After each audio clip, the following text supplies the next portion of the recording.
My name is Shoelace, and this is the panel on online privacy in the age of mass surveillance.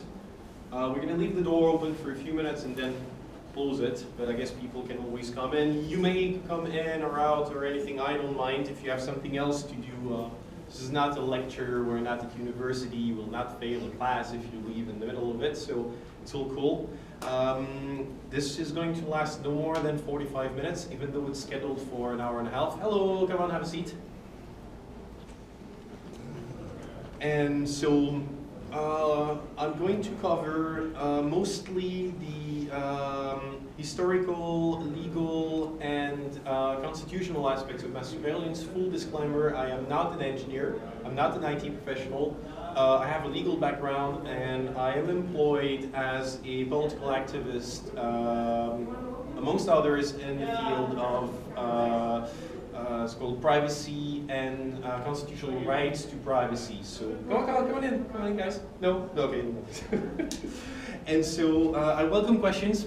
It's not a very big group or anything. So if you have lengthy questions, better to wait until the end. Like if you want to open up topics and so on. If you have technical questions, or if there's something I say you don't understand or that doesn't seem clear, feel free to raise your hand and interrupt me. I'm more than happy to help. If you have more in-depth questions, we can keep that until the end. So this is what it looks like. First of all, I'm going to talk about technical aspects, a bit of cryptography, but I'm not a specialist. I'm just going to talk about how it works and how it doesn't work, and also how data mining works. The second topic is going to be the implications of mass surveillance for fundamental rights. What kind of protections do you have? Whether you're European, American, or neither of those. Hello, coming in.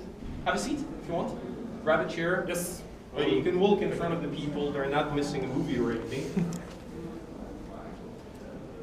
So I'm going to open with say topic 3 is going to be about solutions, what we can do, who does what, and if there's any hope at all to have, or if you should despair.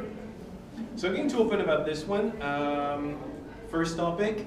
We're going to start with the basics. What is mass surveillance? How did it happen? Who does that? To whom?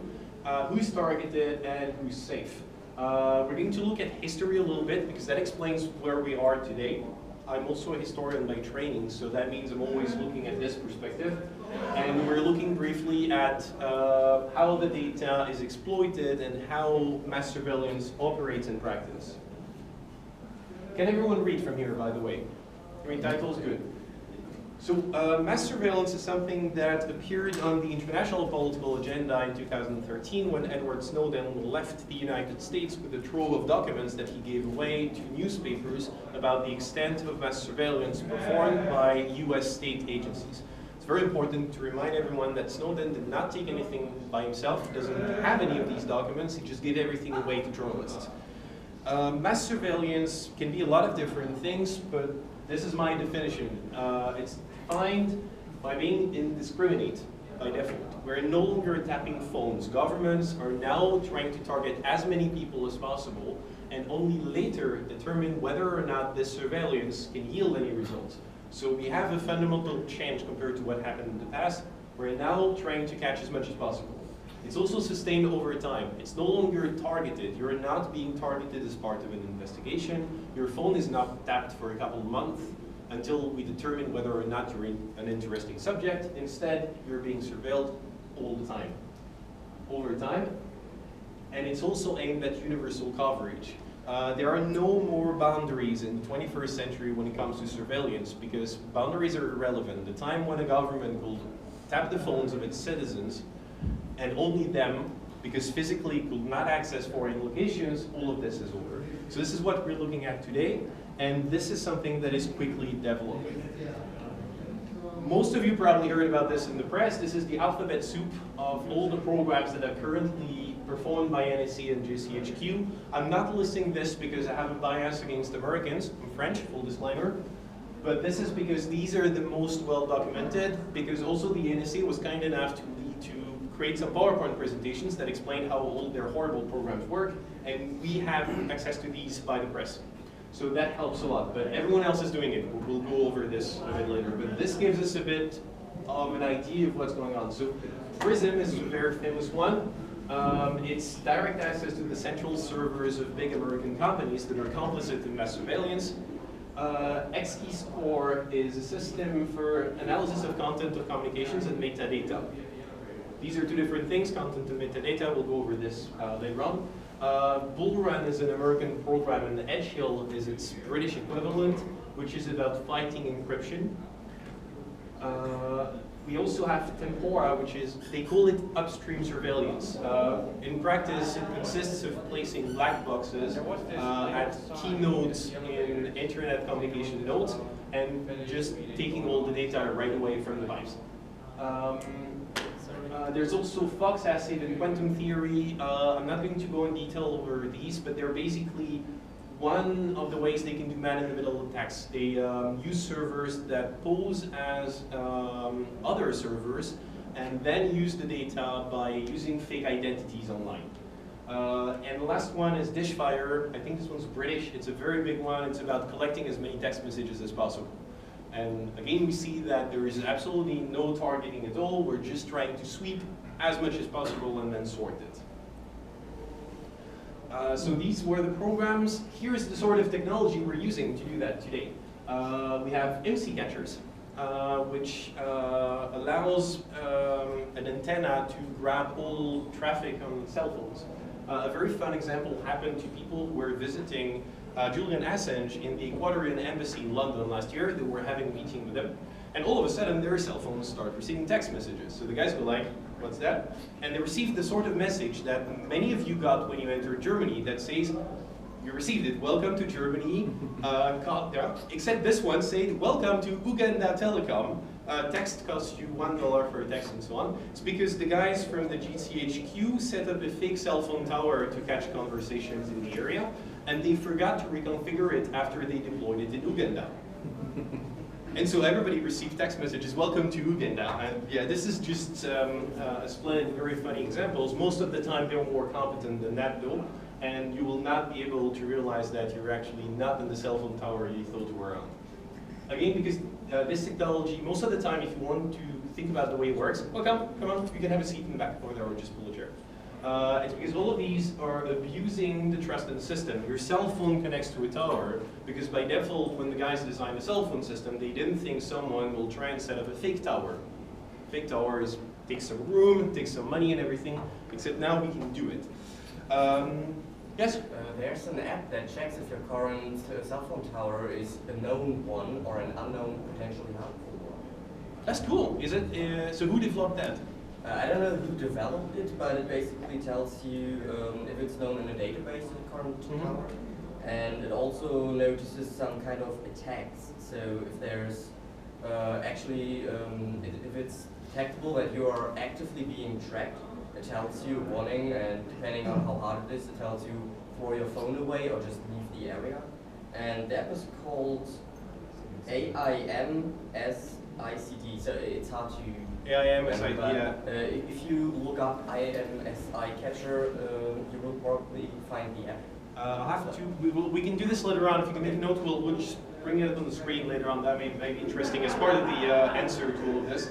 But again, one of the problems is that if you're going to a music festival, for example, they will put up temporary cell phone towers to handle the extra traffic in the area, which might not show up in your database. So again, this, as you say, this is a very good example because it now puts the effort on you as the consumer that you have to spend extra money and time to protect yourself when you actually should be enjoying your privacy without having to pay for it. Another thing is, so well, there's the tapping of cables, of course, just sending submarines, tap cables underwater. Hello, come on, have a seat. Installing sorts of black boxes. There's also Trojans, which are really popular because they're just reproposing existing technology. There's deep packet inspection to try and find out who says what on the internet. Social media monitoring, which borders on law enforcement. We're going to see a little bit about that later on. There's also access to communications data held by services provider. If you live in Europe, this was actually mandatory for all ISPs. They had to keep all your data up until last year for 2 years in case it was needed for criminal investigation. And this is part of the data retention by ISPs. We're going to talk about this later on. So there's an array of technologies, some of them existing, some of them created for that purpose.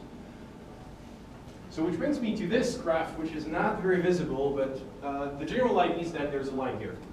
This is 1955, this is 2015, and this is the historical cost of data storage. This tells you the whole picture.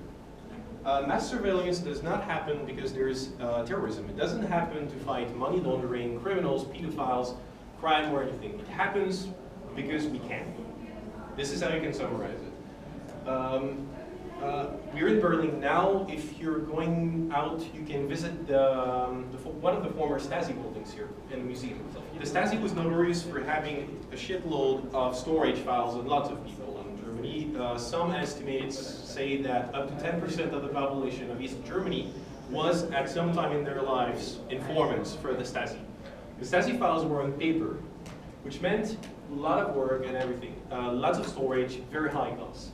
The diminishing cost of storage, of digital storage, has made mass surveillance not only possible, but also affordable. So nowadays, everything we saw before, the NSA programs and everything, come in, have a seat. Yeah, there are chairs in the back, or you can just pull one, it's fine. And so this, as I say, it's really the basics of it. There is no grand plan, there is no conspiracy, there is no long-term plan to destroy your freedoms. They are doing it just because they can, because it's become more affordable. And this is very important because right now, the NSA, JCHQ, and to a lesser extent the French, German, Chinese governments are able to do this. But pretty soon, the trend will continue and it will get cheaper and cheaper to get into storage. And that means that mass surveillance will become more and more affordable to people who could not afford it before. Belgium doesn't have a mass surveillance program, Denmark has a tiny one, Sweden has a sizable one. Bangladesh doesn't currently have one, Senegal doesn't either, but very soon they might actually be able to do this. So this is an emerging threat that is not limited to a couple of nation states. Sorry, someone say? Yeah. Senegal bought private software from the Italy hacking team, the ones that got hacked last month, I believe. They bought tracking software. Cool, yeah, right, exactly, because this software actually gets packaged now, so it's very easy to buy. There's one report I'm going to talk about later on that gives a really nice international picture of everything. South Africa also has a burgeoning program as well. And so now we're moving on next week, where we now, so yeah, just finishing on this. So yeah, it's, if I remember well, it's called Moore's Law, that says that storage and not only storage, but mostly computing power just gets cheaper all the time. I'd like to add a couple of things. So yeah, I mentioned the Americans in these programs, but you probably heard about that. They're sharing a lot of their capabilities. Come on in, have a seat.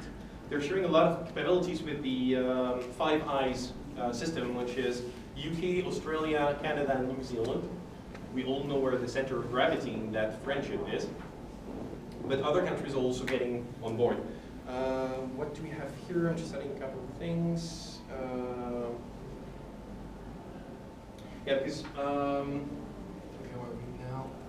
Exactly.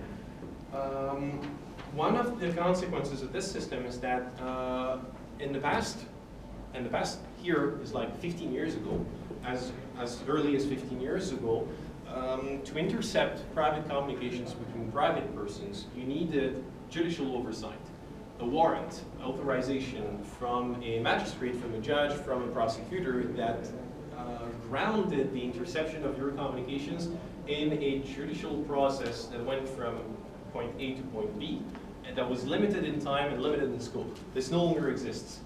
Come on in, have a seat. I think there are a couple chairs in the back. Sir? There are a couple of chairs in the back over there. And so so now we're bringing the era of the flat iron from the Stasi that was used to open letters into a new age that is digital. And so this means that judicial oversight, is diminishing. Judges can still issue warrants to get phone conversations to open your mail, but this is getting less and less relevant. And that is important because the judges are actually some of the people who are most opposed to the development of mass surveillance. Even though obviously governments will tell you that the judiciary is all in favor, actually they're not. So the problem also is that the threshold for triggering surveillance by intelligence agencies is often very low. There has to be a provable reason to open your mail, listen to your conversation. You have to be involved in crime at some point so that the judge thinks it's important to get your conversation. This is less and less relevant. There's one actually, there's a very good document, I think I'm going to mention later. There's in the sources to this PowerPoint that I will put online, there's the report of the special UN rapporteur on the promotion and protection of the right to freedom of opinion and expression from 2013 that is very readable. It's not so technical, it's 20 pages, very nice, and actually summarizes all of this very much better than I could. So another aspect of operation of this system is that services providers, ISPs, and companies that provide services online are now being legally compelled into enabling surveillance themselves. The governments force companies to put you under surveillance, like providing direct access, sharing the data, or storing the data. So this is actually very bad for you as a consumer as well, because you end up paying extra to a service provider so that the service provider can spend the money on storing your personal data so that it can be used against you. So it's a very terrible thing because you're now paying to be put under surveillance. So how is all of this data exploited? Billions and billions of text messages, emails, calls, everything recorded. There is a political belief in algorithms. A French journalist called it black magic, and I think it's a good example. Because algorithms are being presented to lawmakers around Europe. France is the latest example with a law that was passed last month, where algorithms are presented as black boxes. The lawmakers, members of parliament, are not allowed to look into the details of what exactly is going to be in this algorithm. But they're told that an algorithm is going to detect terrorists, it's going to detect pedophiles, it's going to detect money launderers, criminals of all sorts, but we don't know how. It's really literally the black box. We don't know how the technology operates, and the belief in it is really exaggerated because we know in practice that it doesn't work as easily.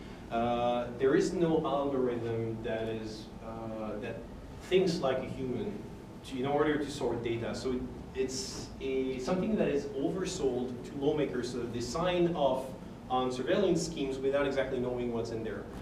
So we have some very good salesmen. Actually, very interestingly, there was one amendment to the French law on surveillance that was put on there at the very late stage in the process that allowed intelligence agencies to just take everything as long as one of the two people in the conversation was located outside of France. And this was against the wishes of the Legal Affairs Committee of the French Parliament, and it turned out that the amendment was put there by one member of Parliament, and it was written by the main office of the Intelligence Directorate. So basically the spies are writing the law. They're writing the law, passing out to members of Parliament and say, can you put this in there because it will help us? So in terms of democratic oversight, we have some really big problems right now. So what, I'm going to mention this one quickly. I talked about data retention. One of the good examples is the European Union Data Retention Directive. So proper term is the Directive of 2006 on the retention of data generated or processed in connection with the provision of publicly available electronic communication services. But this one actually was voted in 2006 in the aftermath of terrorist attacks in Spain and in the UK. And it mandated ISPs to keep your connection and log data for 2 years. So this one was, it was in effect for a couple of years and was annulled last year because it was considered to be too much. But this one again puts the cost and the effort on ISPs. ISPs have to keep the data, governments don't have to. And so this one was annulled, and 2 weeks later the British government had this one voted in, using the emergency procedure because apparently it was very important to get a new law voted in data retention. and the law was actually again cancelled by the High Court of the UK for being excessive against the right to privacy a couple of weeks ago, sorry, but we're going to talk about this later on. So one of the problems also with mass surveillance is the belief that we can use behavioral analysis to detect strange or relevant behaviors. So we're now going into the field of sociology. There's a belief that just based on what you do online, intelligence agencies can spot terrorists, can spot criminals, can spot money launderers, and so on. And this is something that has been tried for the last couple of years. We have a very good example that is publicly available on how it works. On anti-money laundering, there is a European directive from 2004 that created an obligation for professionals to report suspicious behavior that could reveal money laundering. So basically, people like lawyers, notaries, bankers, real estate agents now have a legal obligation to report to a financial intelligence unit in every government that they say, this guy came to my office with a lot of money and I'm not sure where the money comes from, so I think the money might actually be the proceeds from crime, from drug dealing or something like this, and the people are trying to launder it through my services. So maybe you should look into this. The problem is there are so many reports now that they're basically making piles of reports and they make columns to support the ceilings in their offices. Because there are so many reports of possible money laundering that none of the governments can actually go through them. And so that's the problem, that there are too many there are too many reports being made for the system to actually be useful. So that's what we see in money laundering. Now we don't know what happens with mass surveillance, with terrorism, because we never have any data. Nothing is ever published. You don't know how many terrorist attacks have been stopped by the NSA. You don't know how many terrorists have been caught by their online conversations. Only when they make it to court, and there's a court process, can you actually know what happened. Otherwise, it's very, very difficult. I'm going to quote very quickly. It's Mara Wesseling from the Center for the Sociology of Organizations of Sciences Po in Paris. And she says we're looking for a needle in a stack of needles. Because the idea of detecting terrorists through transaction monitoring is utopia. Mass surveillance is based on the idea that terrorists behave differently from the general public. But do we have any evidence that it is true? In any case, we're looking at very small amounts of money. What is the nature of a suspicious transfer? Supporting terrorism? Supporting a family who needs to buy food? How do you know? Algorithms look at correlation, but correlation is not causality. Human intervention is always needed to analyze data, and in any case, we're never told how many plots have been foiled. So this is important because behavioral analysis is at the core of this. We're being told that mass surveillance allows governments to find the people they're looking for, but based on their behavior online, but we don't know if that's true. In any case, it's going to be very difficult. There are many false positives in any case. And I'll take an example from the Kouachi brothers, two of the terrorists who performed the attacks on Charlie Hebdo in January in Paris. They were known by intelligence services. They had a file in there. They had been spotted through their online conversations. They moved offline. After 2 years, intelligence dropped their trail because they had other fish to fry, and these guys were not doing anything dangerous or suspicious. And they went and killed 11 people in a terrorist attack. So that's what we get, is how do you use online behavior to determine what people are going to do? It's basically impossible. I'm just looking very quickly. There's one more thing I'd like to mention here. It's about metadata. You know what metadata is? Everybody is cool about that. Metadata is not actually your message. It's the data that's incorporated in your message. Who are you calling? Where you are? How long it lasted? Come on in, have a seat. We're still in part 1, so you can catch up.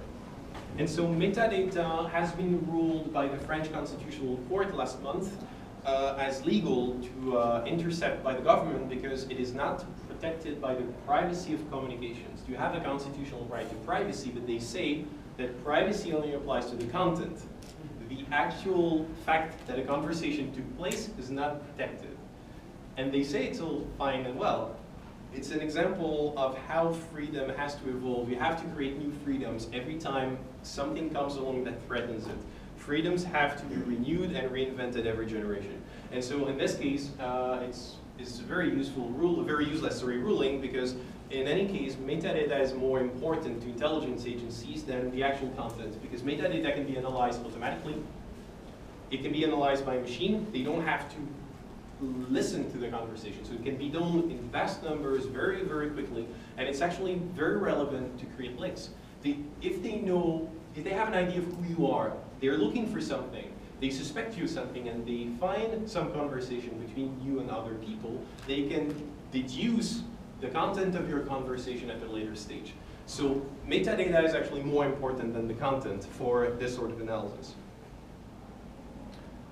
I'm also, so where are we now? Okay, pictures, pretty pictures, too much text, too much talk, pretty pictures now. This is a survey that was made in France in July, so very, very recent.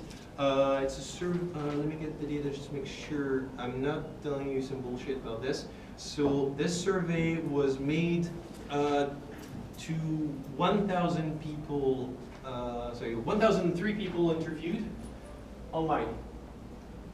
So this one actually is interesting because they asked a very clever question. So for each of the following freedoms, will you say that their protection in France these past few years became better in blue, became worse in red, or stayed about the same in gray? So about the right to privacy, only 5% think it got better. For protection of personal data online, the vast majority, as you can see, the vast majority of people think the freedoms got worse, but not the freedom of circulation, because this one is not affected by surveillance.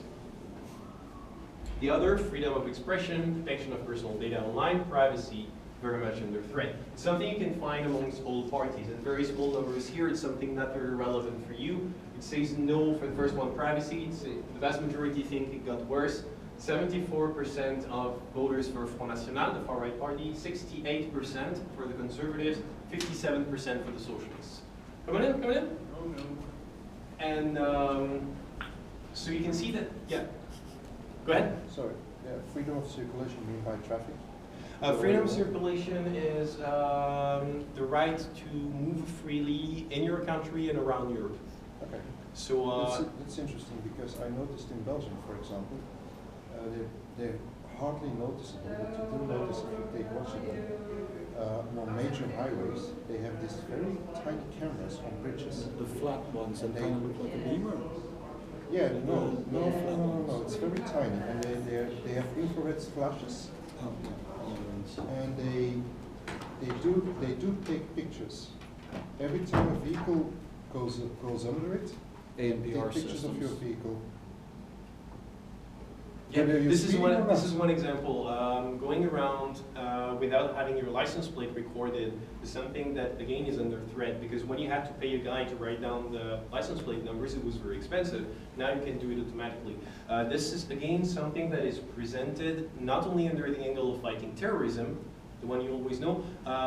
It's terrorism, pedophiles, and money launderers. Money laundering is something that happens a lot behind the scenes because it's a very technical thing that doesn't go all over the media, but it's just as important as the others. Money laundering is something that is very, very easy to sell to lawmakers because nobody has sympathy for terrorists. Nobody will come out to say they want to protect the freedom of pedophiles. And everybody hates money launderers, everybody hates tax evaders, everybody hates the rich people who hide their money away in Switzerland. And so that means there is a very strong consensus to fight all of these. And so the illegal moving of money around is used very much as an excuse for poking their nose into your business in many cases, and freedom of circulation is one that is affected. Where are you going, are you moving money around, and so on is one aspect of it. So this one shows that French people, I think it's representative of lots of places in Europe, are not so happy about the evolution of their freedoms. Another very interesting part of the survey, do the following activities constitute a violation of privacy? I'm not sure you can read from here, just on this side. And so, blue is yes, no. So, 95% of people think that placing microphones in your home, at your office, or in your car is a violation of privacy. This one's a bit outrageous, but they also say surveillance of your phone and text conversation. 91% think it's a violation. Surveillance of your personal communication, 89%. Retention of your personal data online, over 80%. Surveillance of your connection information, something that, as I said before, was mandatory in Europe for almost 10 years. 80% or more think it's a violation of privacy. Interestingly, the only two things in this list that the majority think are not violations of privacy are the control of your personal effects at airports or at sort of security checkpoints, and CCTV, which is cameras filming in public spaces. Because these two have been around for 25 years now. The big debates on CCTV were in the 90s, not today. Yes? It's rather hard to make an argument that anything you do in a public space is technically private. Which brings If us... people can see you walking around in the street, there's no difference between seeing you walking in the street and a camera seeing you walking in the street. You really can't make privacy and prevent people from photographing you in the middle of a shopping mall, for example. It was a debate in the 90s. There was a big debate, I know France, because that's where I lived. In the UK was also a debate, because the UK has more cameras per capita than anywhere else in the world. And these were big debates in the 90s, but we're beyond that. So the question you raised, it's hard to, today it's accepted, it's fully accepted today. It was not the case 15 years ago. And it's still in question, for example, as our friend here said about using cameras on public roads to track your license plate numbers and see where you go at all times. So what we take away from this is that the argument that people don't give a shit about their freedoms being taken away to fight terrorism is wrong. People actually do care about their freedoms, and they do care about their privacy very much. Can you go back one slide? It shows... This one? No. That one. Yeah, it shows monitoring of your social media accounts twice. So, actually, no, it's probably a mistake on my part. I have to check. Yeah, because I translated this one from a French source. If you give me a very quick second, I'll just bring the French one and